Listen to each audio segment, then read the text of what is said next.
우리 다 함께 하나님의 말씀을 보겠습니다. 하나님의 말씀은 마태복음 5장 13절로 16절까지의 말씀입니다. 마태복음 5장 13절부터 16절까지의 말씀을 함께 보겠습니다. 하나님의 말씀을 한 목소리로 함께 읽겠습니다. 너희는 세상의 소금이니 소금이 만일 그 맛을 잃으면 무엇으로 짜게 하리요? 후에는 아무 쓸데없어 다만 밖에 버려져 사람에게 밟힐 뿐이니라. 너희는 세상의 빛이라. 산 위에 있는 동네가 숨겨지지 못할 것이요 사람이 등불을 켜서 말 아래에 두지 아니하고 등경 위에 두나니 이러므로 집안 모든 사람에게 비치느니라. 이같이 너희 빛이 사람 앞에 비치게 하여 그들로 너희 착한 행실을 보고 하늘에 계신 너희 아버지께 영광을 돌리게 하라. 아멘. 오늘 말씀의 제목을 한번 같이 외치길 원합니다. 제가 앞쪽을 외치면 뒤쪽은 우리 성도님들이, 제가 뒤쪽을 외치면 앞쪽은 성도님들이 외쳐주시면 감사하겠습니다.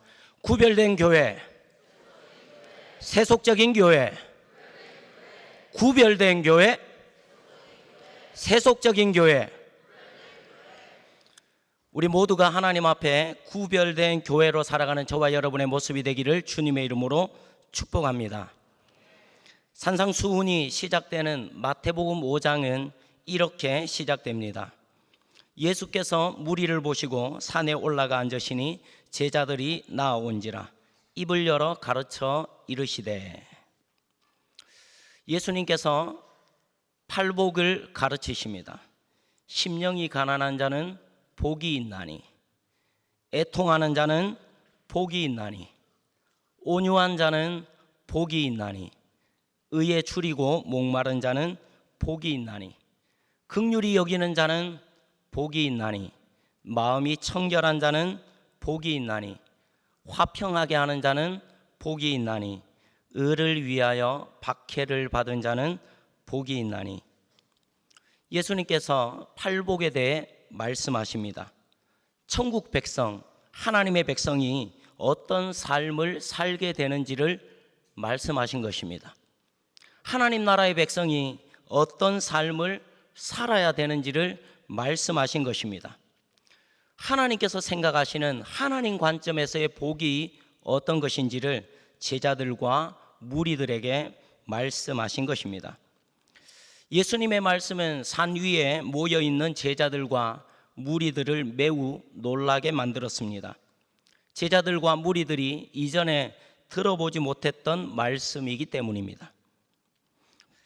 모여있는 제자들과 무리들이 가지고 있는 그들의 생각, 그들의 기대, 그들의 관점과는 전혀 다른 말씀이었기 때문입니다. 하나님의 말씀을 들을 때 참으로 중요한 것이 있습니다. 그것은 말씀을 대하는 관점입니다. 어떤 관점, 누구의 관점으로 말씀을 듣는가, 이것이 굉장히 중요합니다. 타락한 본성과 세상의 가치관을 따르는 옛사람의 관점을 가지고 성경을 읽을 것인가, 하나님의 말씀을 들을 것인가, 아니면 구원받고 거듭난 새 사람의 관점으로 하나님의 말씀을 읽고 들을 것인가, 이것은 굉장히 중요합니다. 세상의 가치관을 따르는 옛사람의 관점으로 성경을 읽게 되면 하나님의 말씀을 이해되지 않는 말씀들로 가득합니다. 그러나 예수 그리스도를 통해 거듭난 생명을 소유하고 천국의 진리를 발견하고 자기가 소유한 전부를 팔아 천국을 소유하고 영원한 하나님 나라가 참 소망이 되어 있는 자들에게는 부담되고 어려워 보이는 하나님의 말씀이 생명의 말씀, 위로의 말씀으로 들려지게 되는 것입니다. 여기서 우리가 주목해야 될 사실이 있습니다. 하나님의 관점과 사람의 관점이 많이 다르다는 것입니다. 하나님 나라의 관점과 세상의 관점이 다르다는 것입니다. 성경적인 관점, 세상적인 관점이 다르다는 것입니다. 거듭난 새 사람의 관점과 거듭나지 못한 옛 사람의 관점이 다르다는 것입니다. 고린도후서 6장 15절 16절에는 이렇게 기록되어 있습니다. 그리스도와 벨리알이 어찌 조화되며 믿는 자와 믿지 않는 자가 어찌 상관하며 하나님의 성전과 우상이 어찌 일치가 되리요. 하나님과 타락한 본성을 가진 사람들은 전혀 다릅니다. 믿는 자와 믿지 않는 자도 다릅니다. 교회와 세상도 다릅니다. 하나님 말씀의 성경적 가치관과 세상적 가치관은 분명히 다릅니다. 사단과 사단을 따르는 세상의 가치관은 하나님의 말씀과 혼합될 수 없는 것입니다. 하나님의 말씀과 세상의 가치관은 섞일 수 없는 것입니다. 빛과 어둠, 진리와 비진리가 섞일 수 없기 때문입니다. 예수님께서 천국 백성의 삶에 대해서 말씀하신 후 천국 백성의 정체성에 대해서 말씀을 하십니다. 오늘 우리가 읽었던 13절 말씀입니다. 같이 한번 읽어볼까요? 함께 읽겠습니다. 너희는 세상의 소금이니 소금이 만일 그 맛을 잃으면 무엇으로 짜게 하리요? 후에는 아무 쓸데없어 다만 밖에 버려져 사람에게 밟힐 뿐이니라. 14절도 동일하게 우리의 정체성을 말씀하고 있습니다. 함께 읽겠습니다. 너희는 세상의 빛이라. 산 위에 있는 동네가 숨겨지지 못할 것이요. 너희는 세상의 소금이니 너희는 세상의 빛이라. 이것이 교회로 부르심을 받은 우리들의 정체성입니다. 이것이 교회가 감당해야 할 부르심입니다. 교회와 성도들이 살아가는 삶의 무대는 세상입니다. 예수님은 교회와 성도들을 향해, 하나님의 백성들을 향해 분명하게 말씀하고 계십니다. 너희는 세상의 소금이다. 너희는 세상의 빛이다. 우리 옆에 있는 지혜들 향해서 이렇게 한번 권면합시다. 당신은 세상의 빛과 소금이십니다. 다시 한번요. 당신은 세상의 소금과 빛입니다. 아멘이십니까? 교회와 성도는 세상 가운데서 살아갑니다. 그러나 교회와 성도가 세상은 아닙니다. 물고기가 물에 산다고 물이 아닌 것과 같습니다. 물고기는 물에 살지만 물이 아닙니다. 그리고 물과 섞이지도 않습니다. 언제 섞일까요? 물고기가 죽으면 물과 섞입니다. 적어도 살아있는 물고기는 그렇습니다. 교회와 성도는 세상 한가운데 존재하지만 세상과 섞이는 존재가 아닙니다. 살아있는 교회는 그렇습니다. 교회가 존재하는 장소는 세상입니다. 그리고 예수님께서 우리에게 분명하게 말씀하고 계십니다. 교회가 존재하는 양식은 확실하고 분명합니다. 맛을 가진 소금입니다. 어둠을 밝히는 빛입니다. 이것이 세상 가운데서 존재하는 우리의 방식이고 양식입니다. 교회가 세상에 존재한다고 해서 교회의 정체성이 섞이거나 변하는 것은 아닙니다. 섞일 수도 없고 변할 수도 없습니다. 그 정체성이 소금이고 빛이기 때문입니다. 오히려 교회는 세상에 존재하기 때문에 그 정체성이 드러날 수밖에 없는 것이 교회입니다. 교회는 세상과 다르기 때문입니다. 교회는 존재하는 방식이 세상과 다르기 때문입니다. 교회가 추구하는 가치는 세상과 다르기 때문입니다. 소금은 맛을 잃어버릴 수가 없습니다.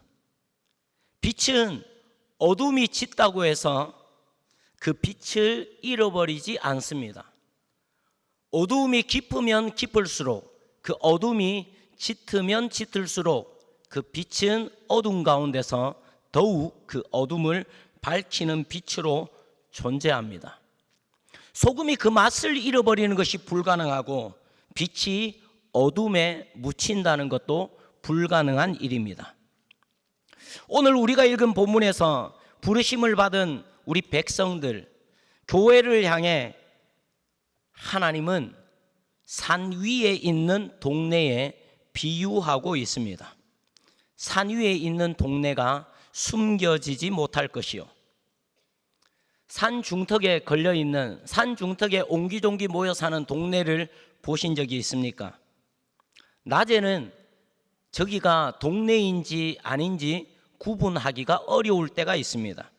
그러나 밤이 되면 달라집니다. 밤이 되어서 집집마다 불이 켜지면 전혀 다른 이야기가 됩니다. 누구라도 산 중턱에 불이 켜져 있는 마을을 보면서 아, 저기는 사람이 살고 있는 동네구나, 산 위에 있는 동네구나 라는 것을 다 알 수가 있습니다.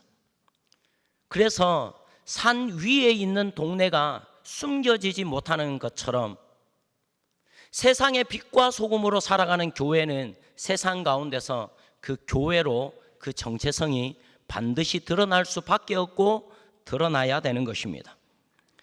세상이 부패하면, 세상이 맛을 잃으면 교회는 기회입니다.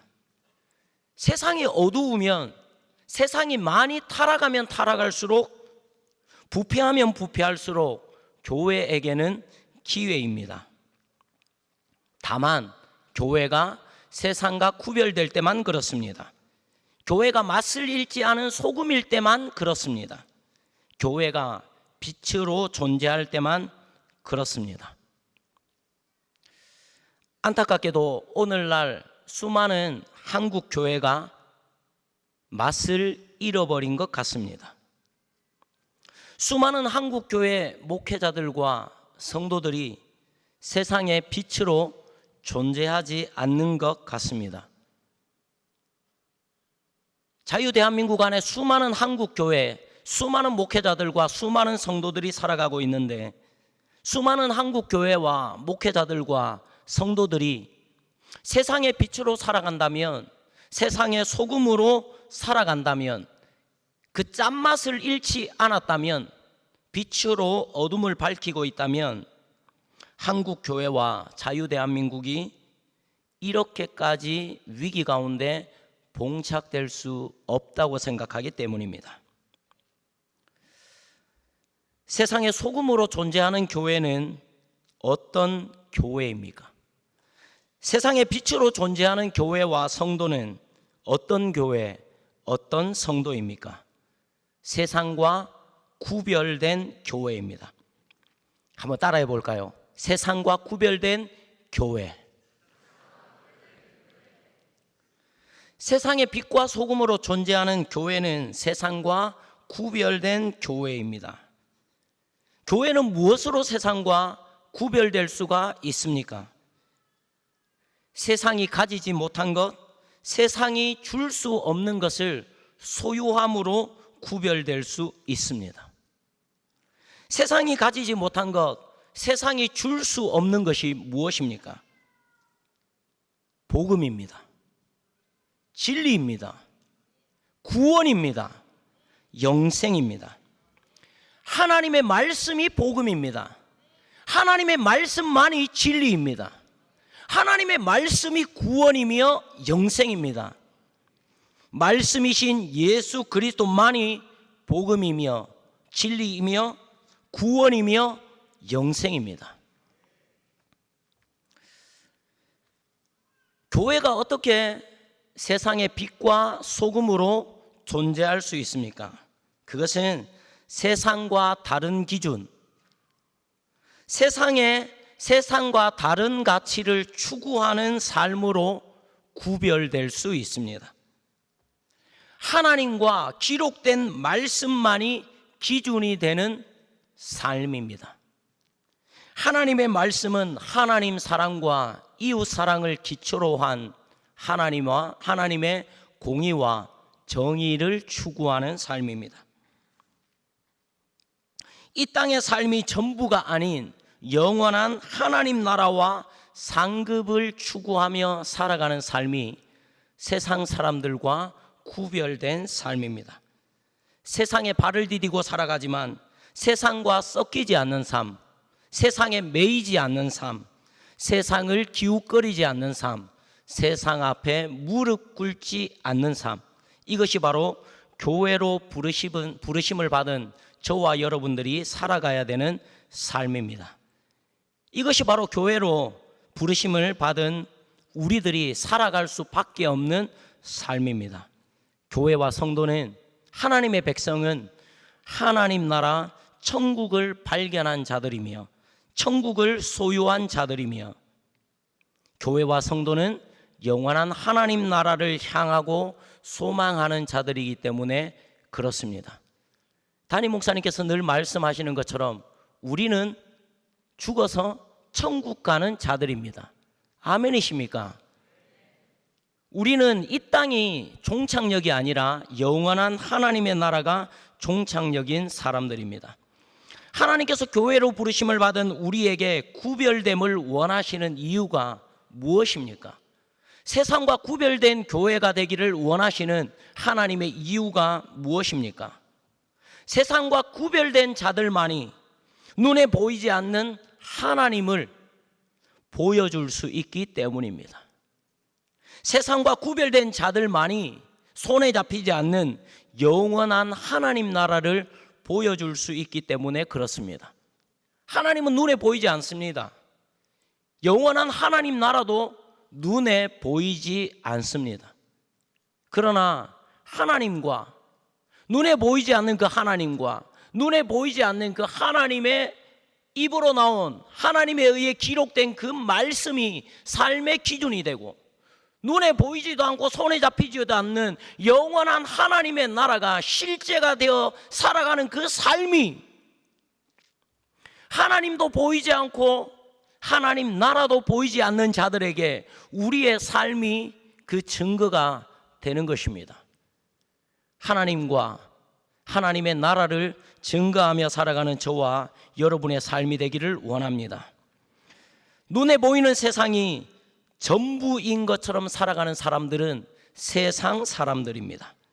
세상의 가치관과 세상의 양식을 따라 세상을 추구하며 살아가는 자들이 세상 사람들입니다. 믿지 않는 사람들 가운데, 믿지 않는 세상 사람들 가운데 착한 사람, 도덕적인 사람, 양심적인 사람들이 많습니다. 그러나 그러한 삶이 진리를 따르는 삶은 아닙니다.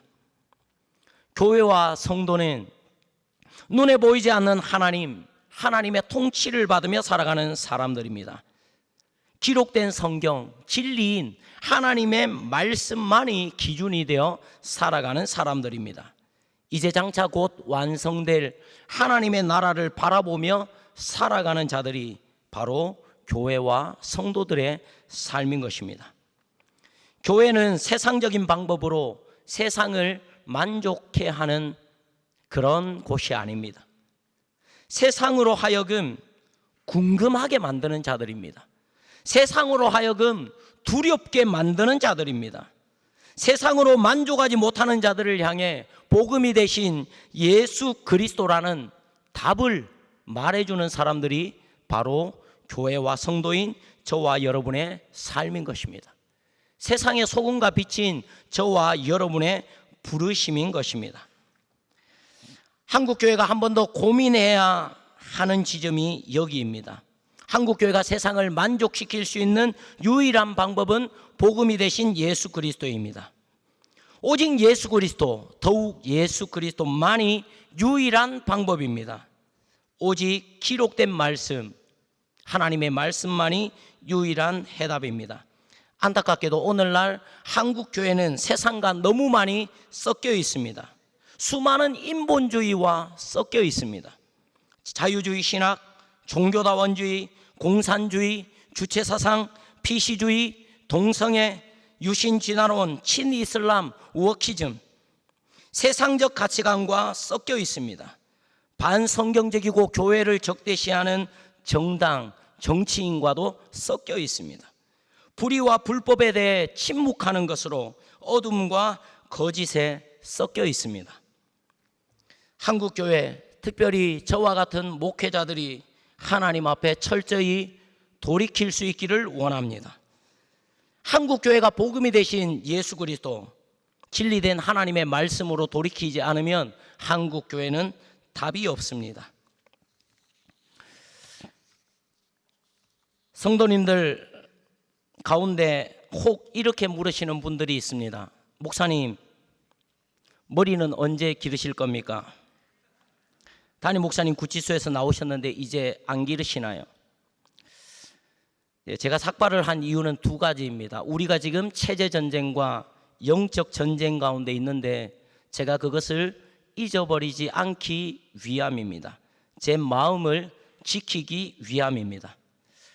담임 목사님의 석방을 통해 세계로 교회는 작은 전투에서 승리를 했다고 생각합니다. 그러나 한국교회와 자유대한민국이라는 이 체제전쟁과 영적 전쟁 가운데서는 여전히 더욱 심각한 상황이라고 생각합니다. 모든 것이 무너져 있습니다. 상권 분립이 무너졌고 사법부가 무너졌고 모든 재판은, 대부분의 재판은 공정하지 않게 진행되고 있습니다. 한 사람의 공소 취소를 위해 87명의 국회의원들이 모임을 결성합니다. 사심제라 불리는 재판소원법, 대법관 정원법, 법왜곡죄 같은 것들을 신설합니다. 누구를 위한 것인지 무엇을 위한 것인지 모르겠습니다. 언론도 무너졌고 교육도 무너졌고 모든 영역이 자유대한민국에 무너져 있습니다. 한국 교회도 위기이기는 마찬가지입니다. 자신들의 정책에 걸림돌이 되는 목회자와 교회를 향한 압수수색, 말도 안 되는 이유를 갖다 붙인 5개월간의 구속, 형평성이 없는 불공정한 코로나 방역 때 예배를 드렸다는 이유로 진행된 재판만 50개 가까이 됩니다. 하나님께 드린 목사의 기도, 그리고 그 기도 제목이 이유가 되어 재판을 받고 있습니다. 권력을 가진 자가 얼마든지 교회를 해산할 수 있는 가능성이 활짝 열려 있는 종교법인 해산법이 지금 만들어질 지경입니다. 저는 머리카락을 기르면 안 될 것만 같습니다. 말씀을 정리하겠습니다. 우리는 세상과 구별된 교회여야 합니다. 교회는 세상이 가지지 못한 것, 세상이 줄 수 없는 것을 소유함으로 구별될 수 있습니다. 복음, 진리, 구원, 영생, 말씀이신 예수 그리스도입니다. 교회는 세상과 다른 기준과 가치를 추구하는 삶으로 구별될 수 있습니다. 우리는 하나님의 기록된 말씀만이 우리의 유일한 삶의 기준이어야 합니다. 세상에 발을 디디고 살아가지만 세상과 섞이지도 매이지도 기웃거리지도 무릎 꿇지도 않는 구별된 삶이어야 합니다. 교회는 구별된 삶을 통해 눈에 보이지 않는 하나님, 사람들이 믿지 않는 진리, 현실적이지 않은 영원한 하나님 나라를 삶으로 보여주는 삶입니다. 지난 4월 5일은 부활주일이었습니다. 여의도 순복음교회에서 드려진 부활절 연합예배 소식을 듣게 되었습니다. 마음이 굉장히 불편하고 어려웠습니다. 예수님의 부활을 기뻐하고 자랑하는 부활절 연합예배가 아닌 부활절 쇼라는 생각이 들었습니다. 이재명 대통령이라 불리우는 자를 기뻐하고 자랑하고 찬양하는 소땡땡 목사님의 모습을 보았습니다. 그 사람 앞에 굽신거리는 듯한 이 땡땡 목사님의 모습도 보았습니다. 시편 1편 5절과 6절 말씀입니다. 그러므로 악인은 심판을 견디지 못하며 죄인들이 의인들의 모임에 들지 못하리로다. 무릇 의인들의 길은 여호와께서 인정하시나 악인들의 길은 망하리로다. 이것이 의인과 악인의 결국입니다. 이것이 교회와 세상의 결국입니다. 이 말씀은 하나님의 말씀이기 때문에 반드시 말씀대로 이루어질 것입니다. 저와 여러분은 교회입니다. 그리스도의 핏값으로 세우신 교회입니다. 세상과 구별된 교회여야 합니다. 세상 앞에 무릎 꿇을 수 없는 교회입니다. 한국 교회 안에 참된 회개가 일어나기를 기도합니다. 무엇보다 한국 교회 목회자들 가운데 참된 회개가 일어나기를 기도합니다. 하나님과 하나님의 말씀으로 온전히 돌이켜지기를 원합니다.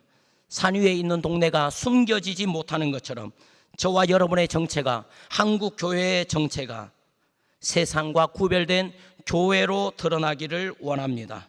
짠맛을 내는 세상의 소금으로 드러나기를 원합니다. 어둡고 캄캄한 세상 한가운데 세상을 더욱 밝게 비추는 세상의 빛으로 한국 교회의 정체성이 결정되어지기를 간절히 소원합니다. 함께 찬양하겠습니다.